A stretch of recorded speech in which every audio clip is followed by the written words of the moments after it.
അപ്പോഴേ ഞാൻ പറഞ്ഞു ഇങ്ങനെയൊന്നും പോകണ്ടെന്ന്. ഞങ്ങൾക്കും തന്നു ഒരു വീഡിയോ, ഒരു ചാനൽ, 2 വീഡിയോ. പക്ഷെ അതിലൊരു വിവാദമില്ല. ഞാൻ പിന്നെ ചോദ്യങ്ങൾ ചോദിച്ചുമില്ല, വിവാദമൊന്നും പറഞ്ഞുമില്ല. എന്നാൽ മറുനാടൻ സാജനും മറ്റ് പലർക്കും കുറച്ച് വിവാദമാകാമെന്നുള്ള പല വീഡിയോസും കൊടുത്തു. വിവാദമെന്ന് പറഞ്ഞാൽ സർക്കാരിൻ്റെ നയങ്ങളെയൊന്നും ചോദ്യം ചെയ്തില്ല. ഡോക്ടർ ബി അശോക് ഒരു നയത്തെയും ചോദ്യം ചെയ്തിട്ട് സർക്കാരിൻ്റെ നയം പവർ കട്ടില്ലാത്ത കാര്യങ്ങൾ മുമ്പോട്ട് പോകലാണ്, വേണ്ടെന്ന് പറഞ്ഞു ഡോക്ടർ ബി അശോക്. അതുപോലെ ഏതെങ്കിലും സർക്കാരിൻ്റെ ഒരു നയത്തെ അദ്ദേഹം ചോദ്യം ചെയ്തില്ല. സർക്കാരിൻ്റെ ഒരു ക്യാബിനറ്റ് തീരുമാനം വന്നു, അല്ലെങ്കിൽ സർക്കാർ ഒരു നയം കൊണ്ടുവന്നു. ഇപ്പോൾ KRIL എന്ന് പറയുന്നത് കൊണ്ടുവരാൻ തീരുമാനിച്ചു, ഉടൻ KRIL വേണ്ട എന്ന് ലേഖനം എഴുതിയോ? ഇല്ല. സർക്കാരിൻ്റെ ഒരു നയത്തെയും അദ്ദേഹം വിമർശിച്ചില്ല. അദ്ദേഹം കഴിഞ്ഞ 10 വർഷക്കാലത്തെ അല്ലെങ്കിൽ 5 വർഷക്കാലത്തെ ചില വിഷയങ്ങൾ ചൂണ്ടിക്കാണിച്ചു. അക്കൂട്ടത്തിൽ ഇലക്ട്രിസിറ്റി ബോർഡിനെ ഒന്ന് ചൊറഞ്ഞു. ഇലക്ട്രിസിറ്റി ബോർഡിനെ ചൊറഞ്ഞപ്പോൾ യൂണിയൻകാരെയും കൂടി കുറച്ചൊന്ന് നന്നായി ചൊറഞ്ഞു. അത് ഈ കരാർ അടിസ്ഥാനത്തിൽ വരുന്ന ഉദ്യോഗസ്ഥർ വീടുകളിൽ വന്ന് ഈ മീറ്റർ റീഡിംഗ് എടുക്കുന്നതുമായി ബന്ധപ്പെടുത്തിയും സ്മാർട്ട് മീറ്ററിൻ്റെയൊക്കെ കഥകൾ പറഞ്ഞ കൂട്ടത്തിൽ കുറച്ചൊന്ന് ചൊറഞ്ഞു. അവർ കൊണ്ട് പരാതി കൊടുത്തു. എന്നാൽ വെന്റിലേറ്ററിൽ കിടക്കുന്ന ഒരു ഗവൺമെൻറ് 2 പ്രശ്നവുമായിട്ടാണ് ഇന്നലെ മുഖ്യമന്ത്രി പിണറായി വിജയൻ ചെന്നൈയിൽ നിന്ന് വന്നത്. ഒന്നാമത്തെ പ്രശ്നം, തിമിരത്തിന് അദ്ദേഹം ഓപ്പറേഷൻ നടത്തി. തിമിരത്തിന് ഓപ്പറേഷൻ നടത്തിയാൽ ഒരാഴ്ചയെങ്കിലും റെസ്റ്റ് എടുക്കണ്ടേ കണ്ണിന്? കാര്യം ഫയലൊക്കെ കാണാനും പിടിക്കാനും ഒക്കെ. അപ്പോൾ ഒരാഴ്ചത്തെ റെസ്റ്റ് വേണം. അപ്പോൾ തിമിരത്തിൻ്റെ ഓപ്പറേഷൻ നടന്നു. കാര്യം MA ബേബി പറഞ്ഞതാണ് കേട്ടോ, എനിക്കല്ലാതെ നേരിട്ടറിവില്ല. MA ബേബി പറഞ്ഞു അദ്ദേഹം ബംഗാളിൽ പ്രചരണത്തിന് പോകാത്തത് അദ്ദേഹത്തിന് 2 പ്രശ്നങ്ങളുണ്ടായിരുന്നു. ഒന്ന്, പൈൽസിൻ്റെ അസുഖം ഉണ്ടായിരുന്നു, അതുകൊണ്ട് ഇരിക്കാൻ കഴിയത്തില്ല, യാത്ര ചെയ്ത് ഇത്രയും ദൂരം പോകാൻ കഴിയത്തില്ല, അതിൻ്റെ ഓപ്പറേഷൻ ഉണ്ടായിരുന്നു.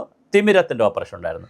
അപ്പോൾ പണ്ട് ആരോ തമാശയ്ക്ക് പറഞ്ഞ പോലെ ഇതേ മനുഷ്യന് കണ്ണും കണ്ടുകൂടാ, പിന്നെ നേരെ ഇരിക്കാനും പറ്റത്തില്ല, ഇരുന്നാലും വേദന, കണ്ണിന് വേദന, ഇരിക്കുന്ന സ്ഥലത്തും വേദന. പൈൽസിൻ്റെ ഓപ്പറേഷൻ നടത്താൻ നമുക്കറിയാമല്ലോ. അപ്പോൾ 2ഇടത്തേക്കും റെസ്റ്റ് ആവശ്യമുണ്ട്. അപ്പോൾ ഇരിക്കാൻ പറ്റാത്ത ആൾ, കണ്ണ് കണ്ടുകൂടാൻ പറ്റാത്ത ആൾ നിന്നുകൊണ്ടാണോ ഒപ്പിട്ടത് ഈ ഫയലിൽ? എന്താണ് പരാതി? ഡോക്ടർ ബി അശോക് പറയുന്നതനുസരിച്ച് അദ്ദേഹത്തിന് കൊടുത്തിരിക്കുന്ന നോട്ടീസിൽ ഒരു പരാതിയും കാര്യങ്ങൾ ചോദിച്ചിട്ടില്ല. ഇതിൽ നമ്മുടെ ചീഫ് സെക്രട്ടറി ഡോക്ടർ ജയതിലകിൻ്റെ ഒരു വ്യക്തിവൈരാഗ്യം കൂടെ ഉണ്ട് എന്ന് വെച്ചോളൂ. അത് പ്രശാന്തിനെതിരെ ആയാലും ഇദ്ദേഹത്തിനെതിരെ ആയാലും ഒരു ചെറിയ വ്യക്തിവൈരാഗ്യം കൂടെ ഉണ്ട്. അതും കൂടിയാണ് കയറ്റി അടിച്ചത്. അതും കൂടെയാണ്. ഞാൻ ഇതുപോലെ ലേഖനങ്ങൾ എഴുതുന്ന ആളായിരുന്നു, പിന്നെ ധാരാളം പുസ്തകങ്ങൾ എഴുതിയിട്ട് 10-16 പുസ്തകം എഴുതിയിട്ടുണ്ട്, ലേഖനങ്ങൾ ധാരാളമായി എഴുതുന്ന ആളായിരുന്നു, ചാനൽ ചർച്ചകളിൽ പോകുന്ന ആളായിരുന്നു. പ്രത്യേകിച്ച് പ്രളയ സമയത്തൊക്കെ വലിയ തോതിൽ ചാനൽ ചർച്ചയിലേക്ക് അന്ന് ഞാൻ സർവീസിലുള്ള കാലമാണ്. എന്നോടും നമ്മുടെ ഓഫീസിലെ ഉള്ളവരാണോ അങ്ങനെ ഞാൻ പറയുന്നില്ല, എൻ്റെ സഹപ്രവർത്തകരെക്കുറിച്ച് പറയുന്നത് ശരിയല്ല, പക്ഷേ അവിടെയും ചില കുബുത്തികളും ദുഷ്ടശക്തികളൊക്കെ ഉണ്ട്. ആരുടെയോ ഒരു പ്രേരണ ഫലമായി പോയ ഒരു ഊമക്കത്തിൻ്റെ ഫലമായി മുഖ്യമന്ത്രിയുടെ ഓഫീസിൽ നിന്ന് മുഖ്യമന്ത്രി നേരിട്ട് എനിക്ക് എക്സ്പ്ലനേഷൻ ചോദിക്കാൻ ഓർഡർ ഇടുന്നു, എന്നോട് എക്സ്പ്ലനേഷൻ ചോദിക്കുന്നു. ഞാൻ ആദ്യം എക്സ്പ്ലനേഷൻ എഴുതി കൊടുത്തപ്പോൾ അത് തൃപ്തികരമല്ല എന്ന് പറഞ്ഞ് വീണ്ടും കത്ത് വരുന്നു. വളരെ വിശദമായി ഈ ഓരോ പുസ്തകത്തിൻ്റെയും കണ്ടൻ്റ് എന്നാണ്, അതിൻ്റെ കോപ്പി എന്നൊക്കെ പറഞ്ഞ് വല്ലാതെ ബുദ്ധിമുട്ടിച്ചു. അതിൻ്റെ പേരിൽ സർവീസിൽ എനിക്ക് വലിയ ബുദ്ധിമുട്ടുണ്ടായി. ഫൈനാലിറ്റിയിൽ എനിക്ക് സർവീസിൽ പ്രശ്നങ്ങളുടെ ഒരു പരമ്പരയായിരുന്നു.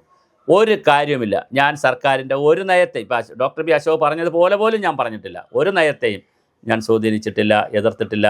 പരിസ്ഥിതിയെക്കുറിച്ച്, വെള്ളത്തെക്കുറിച്ച്, മഴവെള്ള സംഭരണ പ്രചരണ പരിപാടിയുടെ സംസ്ഥാന മാനേജരായിരിക്കുന്നു, ഡയറക്ടറായി മഴവെള്ള സംഭരണ പ്രചരണ പരിപാടിയിലും ജലസംരക്ഷണ പരിപാടിയിലും ജലശ്രീ പരിപാടിയിലും ഇരുന്നപ്പോൾ അവയർനെസ്സാണ് അവിടുത്തെ പ്രധാനപ്പെട്ട ഞങ്ങളുടെ ഒരു ജോലി.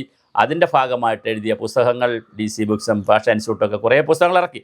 ഈ പുസ്തകങ്ങളുടെ പേരിലും ലേഖനങ്ങൾ രാവിലെ കേരള കൗമുദിയിലൊക്കെ ധാരാളം എഴുതിയിട്ടുണ്ട്. മാതൃഭൂമി, മനോരമ രാവിലെ തലേ ദിവസമായിരിക്കും വിളിച്ച് പറയുന്നത് നാളെ ഇത്രയും ഹോട്ടായിട്ടുള്ള ചൂടിൻ്റെയോ അല്ലെങ്കിൽ വരൾച്ചയുടെയോ മഴവെള്ളം ഏതെങ്കിലും ഒരു വിഷയം കിടക്കുന്ന നമുക്കൊരു സ്പേസ് ഉണ്ട്, നാളെ സുഭാഷിൻ്റെ ആർട്ടിക്കിൾ കൊടുക്കാമെന്ന് പറയുമ്പോൾ രാവിലെ പറയുന്നു, ഉച്ചയ്ക്ക് ആർട്ടിക്കിൾ കൊടുക്കുന്നു. ഇതിനിടയിൽ എപ്പോഴാണ് ഗവൺമെൻറ്റിൽ അയച്ചത് വെറ്റ് ചെയ്ത് വാങ്ങി കൊടുക്കാൻ പറ്റുക?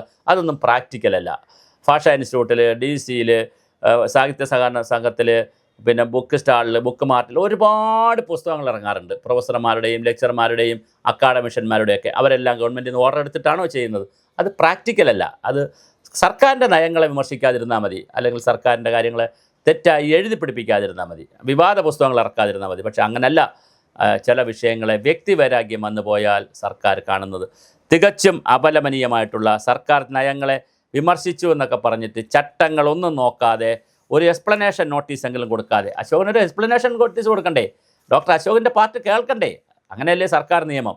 ഡോക്ടർ ബി അശോക് താങ്കൾ എന്തിനാണ് ഇങ്ങനെ ലേഖനം എഴുതി, അല്ലെങ്കിൽ ലേഖനം എഴുതിയത് 1-2 കാര്യങ്ങളുള്ളൂ കേരള മതിൽ, അല്ല താങ്കൾ എന്തിനാണ് ഇത്രയും സോഷ്യൽ മീഡിയയിലും യൂട്യൂബിലും ഡിജിറ്റൽ ചാനലുകളിലും മറ്റ് ചാനലുകളിലും ഒക്കെ ഇങ്ങനെ ഇൻ്റർവ്യൂ കൊടുത്തത് എന്താണ്, അതിൻ്റെ കണ്ടൻറ്റ് താങ്കൾ ഇനി തരണം എന്നൊക്കെ പറഞ്ഞൊരു എക്സ്പ്ലനേഷൻ കൊടുക്കണം, അല്ലെങ്കിൽ ഒരു അന്വേഷണ കമ്മിറ്റി വയ്ക്കണം. ഇത് ഞാൻ പറഞ്ഞല്ലോ, ചാവാൻ പോകുന്നതിൻ്റെ ഇടയ്ക്ക് പിന്നെ ഒരു തുള്ളലൂടെ തുള്ളിയിട്ട് പോകാമെന്ന് വിചാരിക്കുന്ന ഒരു തുള്ളലാണ് പരിപാടിക്കുന്നത്. ഒരു വല്ലാത്ത തീരുമാനമാണ് എടുത്തത്. ഒന്ന്, വെന്റിലേറ്ററിലിരിക്കുന്ന ഗവൺമെൻറ്, കാവൽ ഗവൺമെൻറ്. ഇന്നലെ തന്നെ എക്സിറ്റ് പോളുകളെല്ലാം വന്നു, 10ഓളം എക്സിറ്റ് പോളുകൾ വന്നു, ഇനി അധികാരത്തിൽ വരില്ല എന്ന്. അതിൻ്റെ ഇടയിൽ പൈൽസിൻ്റെ അസുഖവും കണ്ണിൻ്റെ തിമിരത്തിൻ്റെ ഓപ്പറേഷനൊക്കെ നടത്തി ഹെൽത്ത് പോലും കോൺഷ്യസ് അല്ലാത്ത, ഹെൽത്തിനാവശ്യമുള്ള ഒരു റെസ്റ്റ് വേണ്ടെന്നൊരു സമയത്ത് സെക്രട്ടേറിയറ്റിൽ വന്ന് ഡോക്ടർ ബി അശോകിനെ സസ്പെൻഡ് ചെയ്തത് കഷ്ടമാണ്. അപ്പോഴും കാർഷിക സർവകലാശാല VC ആയിട്ട് തുടരാം. അതാണ് വേറൊരു രസകരമായ കാര്യം. അതിനെ സസ്പെൻഡ് ചെയ്യണമെങ്കിൽ ഗവർണർക്ക് ശുപാർശ ചെയ്ത് ഗവർണർക്ക് മാത്രമേ കഴിയുള്ളൂ. അപ്പോൾ വളരെ മനോഹരവും സുന്ദരവുമായിട്ടുള്ള കോമാളിത്തരങ്ങളാണ് അവസാന മൊമെൻറ്റിലും സർക്കാരിൽ നടക്കുന്നത്. ഇറങ്ങിപ്പോകാൻ സമയത്ത് ഒരു കോമാളിത്തരം കൂടി കാണിച്ചിട്ട് പോകാം എന്ന് വിചാരിച്ചതാണ്.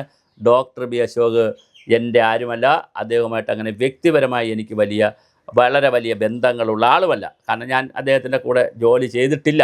അങ്ങനെ പലരും വിചാരിക്കും അദ്ദേഹത്തിൻ്റെ കൂടെയൊക്കെ ജോലി ചെയ്തതിൻ്റെ ഒന്നുമില്ല.